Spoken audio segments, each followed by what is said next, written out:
Bonjour à toutes et à tous, merci de nous retrouver pour cette minute de Port-Royal, la seconde minute consacrée au lien entre Baudelaire et Pascal. Nous tentons de comprendre pourquoi Baudelaire a choisi de consacrer un poème des Fleurs du Mal à Pascal, hommage exceptionnel, hommage qui ne saurait être le fruit du hasard, et donc nous nous interrogeons pour la deuxième fois au cours de cette minute sur les liens qui unissent Baudelaire et Pascal et sur les raisons de cette proximité, de ce jansénisme réel ou fantasmé de Baudelaire. Nous avons vu la dernière fois que Baudelaire et Pascal partageaient un même sentiment de la nature, une même conception de la nature comme corrompue, marquée par le péché originel, un monde en proie à la misère et à l'ennui.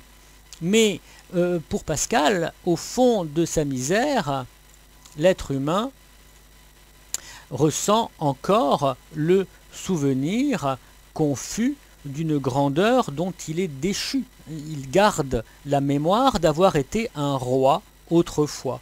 Nous sommes misérables, certes, mais nous sommes misérables comme l'est un souverain qui a régné jadis avant de tout perdre et de vivre en exil.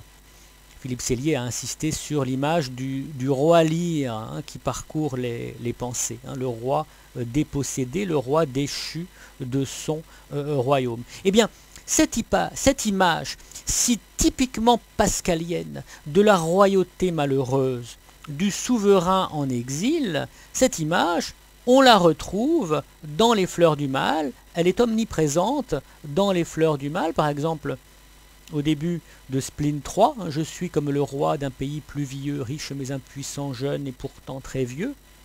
Mais on retrouve aussi cette même image dans un poème comme l'Albatros. L'Albatros est un roi en exil. L'albatros, donc, qui vole majestueusement et qui, capturé par les marins, a du mal à mettre un pas devant l'autre. À peine les ont-ils déposés sur les planches que ces rois de l'azur, maladroits et honteux, laissent piteusement leurs grandes ailes blanches comme des avirons traîner à côté d'eux. Le poète est semblable au prince des nuées, qui hante la tempête et se rit de l'archer. Exilé sur le sol au milieu des huées, ses ailes de géant l'empêchent de marcher. Le roi de l'azur, exilé sur le sol. Le roi dépossédé, c'est une image typiquement pascalienne. Ces rois de l'azur, tombés de leur vrai lieu, impuissants, misérables, raillés par la foule, les albatros étant des métaphores du poète. L'image du roi en exil qui renvoie à la disproportion, pour reprendre un terme pascalien, qui renvoie à la disproportion entre l'état actuel de l'homme et le souvenir d'une perfection antérieure. On retrouve aussi l'image de l'ange déchu dans Perte d'auréole par exemple, un texte des petits poèmes en prose. Mon auréole, dans un mouvement brusque, a glissé de ma tête dans la fange du macadam. Ce n'est pas le roi en exil, c'est l'ange précipité sur la terre. Image un peu voisine, on trouve aussi l'image de l'ange chez Pascal, qui veut vers l'ange fait la bête. Ce poète, donc, qui est exilé dans la vallée de larmes, aime à se rappeler sa vie antérieure, le vert paradis des amours enfantines, l'innocent paradis déjà plus loin que l'Inde et que la Chine. C'est le souvenir de cette félicité disparue et inaccessible qui rend le moment présent encore plus décevant, encore plus insupportable. Et entre le paradis perdu et le monde actuel, le monde du spleen et de l'ennui, eh bien, il y a un mouvement de chute, il y a un mouvement de dégradation, il y a ce mouvement du haut vers le bas, ce mouvement de chute qu'on trouve chez Pascal et qu'on retrouve chez Baudelaire, par exemple, dans le De Profundis Clamavi. J'implore ta pitié, toi l'unique que j'aime, du fond du gouffre obscur où mon cœur est tombé. Cet imaginaire augustinien de la chute structure par exemple le poème sans titre qui succède immédiatement à Correspondance. J'aime le souvenir de ces époques nues. Dans ce poème, l'auteur des Fleurs du Mal décrit la déchéance de l'homme, déchéance qui entraîne chez Baudelaire comme chez Saint-Augustin une déformation, une difformité aussi bien physique que morale, une difformité qui, comme le péché originel, se transmet d'une génération à l'autre selon les lois de l'hérédité. Donc le poète décrit l'humanité après la chute, ô monstruosités pleurant leurs vêtements, ô ridicules troncs, torses dignes des masques, ô pauvres corps tordus, maigres, ventrus ou flasques, que le dieu de l'utile, implacable et serein, enfant emmaillota dans ses langes d'airain. Et vous, femmes, hélas, pâles comme des cierges, que ronge et que nourrit la débauche, et vous, vierges, du vice maternel traînant l'hérédité et toutes les hideurs de la fécondité. La même image, on va retrouver la même image de l'être humain chez Pascal. Pascal aussi évoque l'être humain comme un monstre, peut-être avec moins de spectaculaire dramatique que chez Baudelaire. Quelle chimère est-ce donc que l'homme? Quelle nouveauté, quel monstre, quel chaos. Les termes sont à peu près les mêmes et expriment le même anti-humanisme partagé par les deux écrivains. Une même haine de la nature humaine, un même sentiment que le péché a corrompu l'homme et l'a précipité dans la misère, dans l'ennui. Chez Baudelaire comme chez Pascal, l'être humain se retrouve ainsi écartelé entre des aspirations opposées, des contrariétés, comme disait Pascal.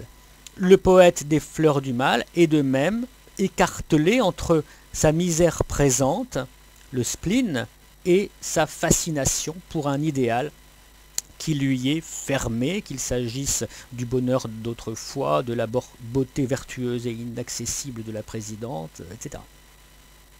N'est-il pas clair comme le jour que la condition de l'homme est double? Interroge Pascal dans les Pensées. De même, Baudelaire, il y a dans tout homme, plus affirmatif, moins interrogatif, mais l'idée est identique, il y a dans tout homme, à toute heure, deux postulations simultanées, l'une vers Dieu, l'autre vers Satan. L'invocation à Dieu ou spiritualité est un désir de monter en grade, celle de Satan ou animalité est une joie de descendre. On retrouve le même imaginaire vertical chez Baudelaire. C'est la doctrine augustinienne des deux amours que Baudelaire adapte ici dans une perspective sans doute plus manichéenne que celle d'Augustin, mais il en hérite malgré tout assez directement.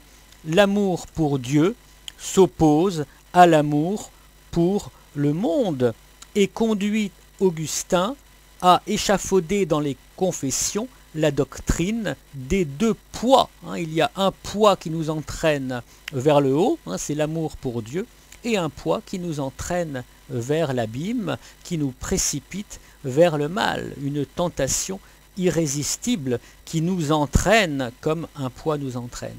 Deux amours ont fait deux cités, et dans nos cœurs, deux poids nous entraînent, l'un vers le ciel, l'autre vers l'enfer. À qui parlerai-je du poids de la cupidité qui nous précipite dans l'abîme, et de la puissance de la charité qui nous en retire par votre esprit?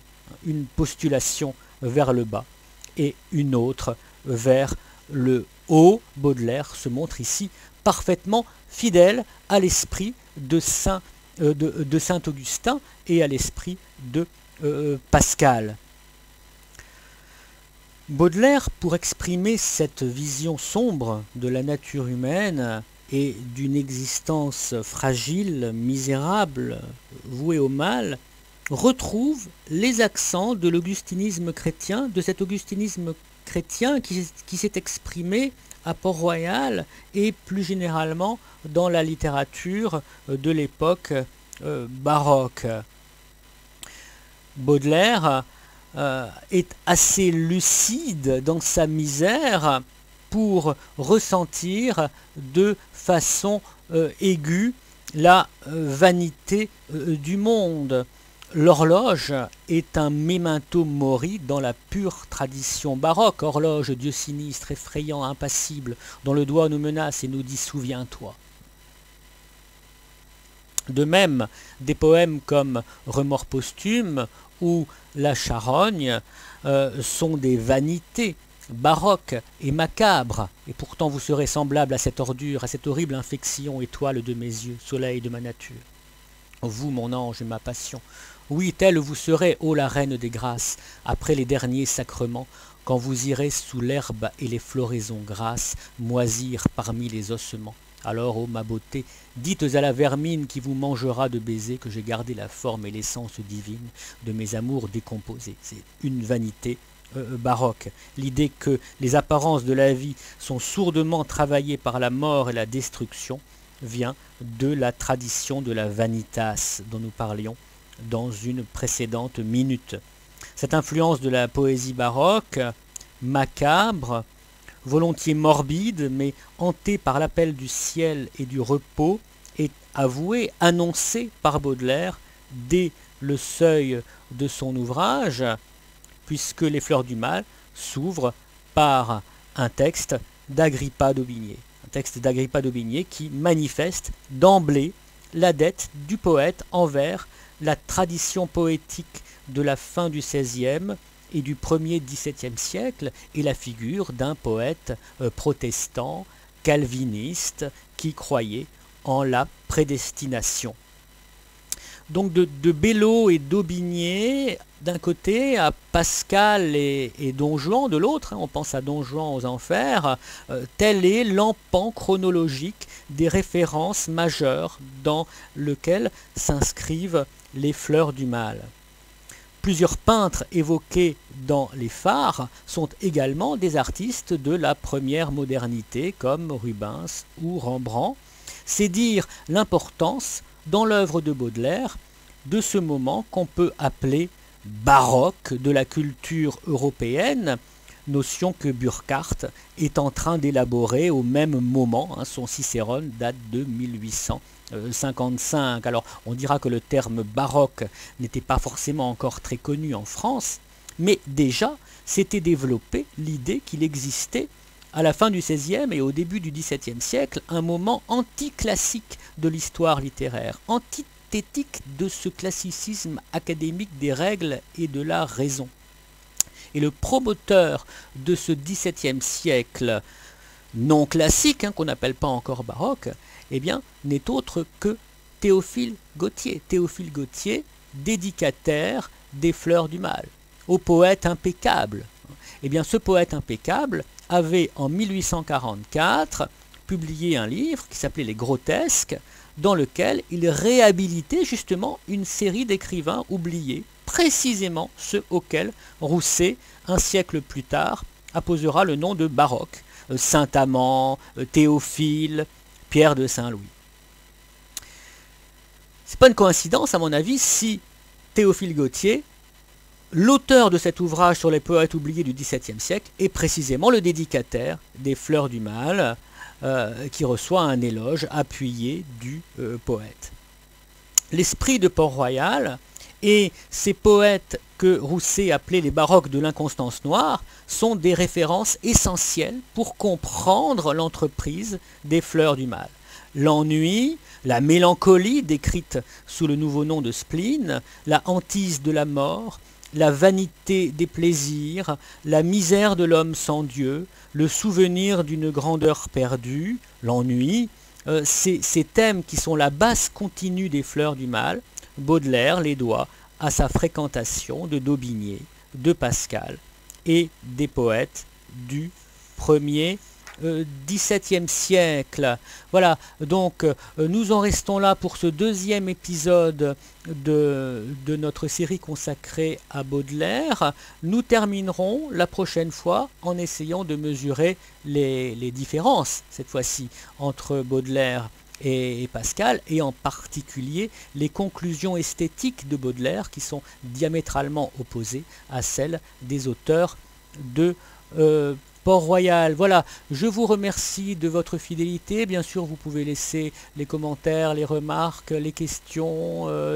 Vous pouvez exprimer votre désaccord aussi sous la vidéo. Voilà, nous serons heureux d'échanger avec vous si vous le souhaitez. Voilà, à bientôt pour le 3e et dernier épisode de cette série consacrée à Baudelaire au sein donc de nos minutes de Port-Royal. À bientôt.